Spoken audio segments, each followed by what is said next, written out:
ధాన్యం సేకరణలో ఎక్కడా తప్పు జరగడానికి వీల్లేదని ఏపీ సీఎం చంద్రబాబు అన్నారు. కృష్ణా జిల్లా పెన్మలూరు నియోజకవర్గంలో ఆయన పర్యటించారు.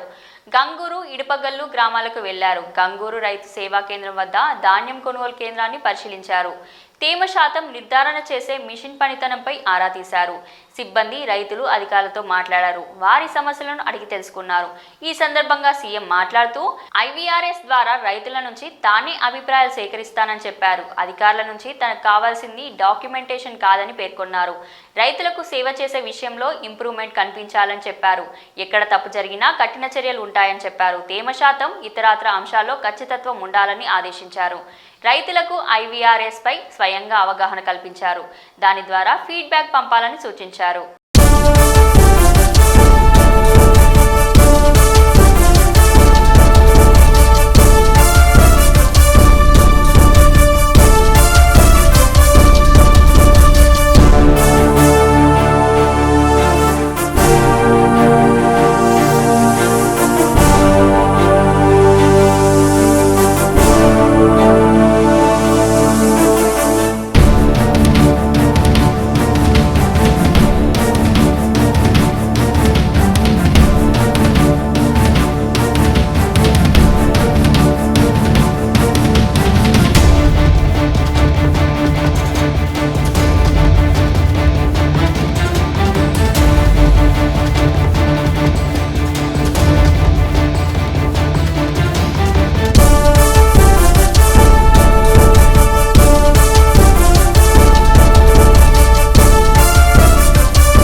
నేను పట్టించుకున్నాను కూలీలతో.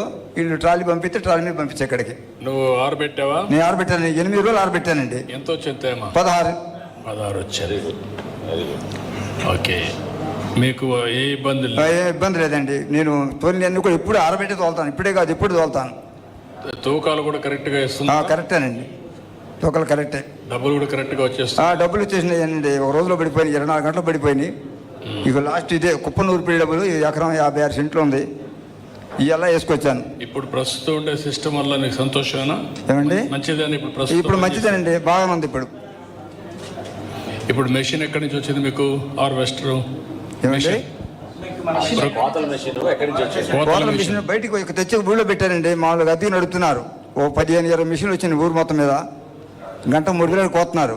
ఒకే రోజు వచ్చే 20? ఒకే రోజు కాదండి, 20 గ్యాప్ ఇచ్చి 15 తారీఖు నుంచి మొదలు పెట్టారండి. 20 తారీఖు 25 తారీఖు ఫుల్గా పోసారు కోతలు. ఈ మధ్య ఒకసారి ఒక జల్లు పడింది, ఏది 30 తారీఖు నాడు. ఆ జల్లుకి 2 రోజులు 3 రోజులు కోత ఆపారు. అది